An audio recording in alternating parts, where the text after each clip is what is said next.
The late 1950s was abounding in extreme conflict between ethnic groups in the United States. African Americans were fighting for their rights as a citizen and facing heavy opposition, to say the least. This contention was inevitable in leading the change in years following.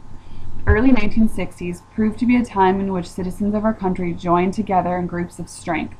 This was a generation of people so impassioned by injustice and inequality that they openly and fiercely fought for their cause and were willing to die trying. People put their own welfare on the line in order to improve others. A strong, nonviolent expression of objection toward segregation took place on February 1, 1960. 4 African American college students sat down to F.W. Woolworth's counter and tried to simply order coffee. They were denied service and promptly asked to leave. The 4 men remained seated. This was only the beginning.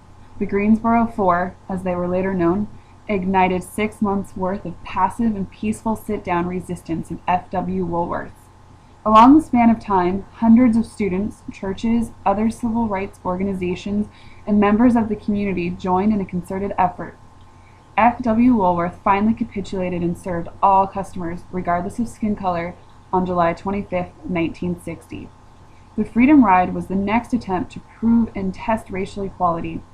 It first began on May 4, 1961, led by James Farmer, the director of CORE, Congress of Racial Equality, and 13 other riders. Notably, 7 were African American and 6 were white.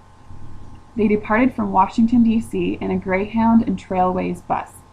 The plan was to go through Virginia, the Carolinas, Georgia, Alabama, Mississippi, and finalizing their journey on May 17th by partaking of a separate rally being held in New Orleans, Louisiana. To further push the envelope on every bus from every departing station, the Freedom Riders had at least one interracial pair sitting in adjoining seats and at least one African American rider sitting up front.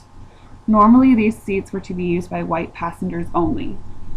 The riders were all nonviolent, even when acts of violence were being thrust onto them. They were attacked and brutally beaten at various train stations by mobs of angry citizens, the KKK, and police officers, many of which used baseball bats, iron bars, and bicycle chains as their weapons of choice. Their buses had slashed tires, some even firebombed. The white Freedom Riders were attacked with even more malice than were African American Freedom Riders.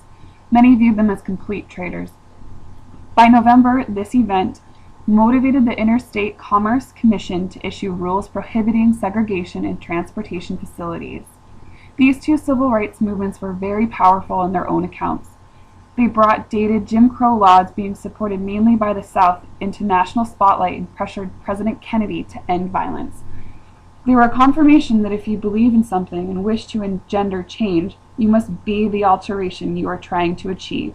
The F.W. Woolworth sit-ins and Freedom Riders solidified the majority realization of a greater clout being had in a formation of we rather than me or I when bringing an ambition to a successful conclusion.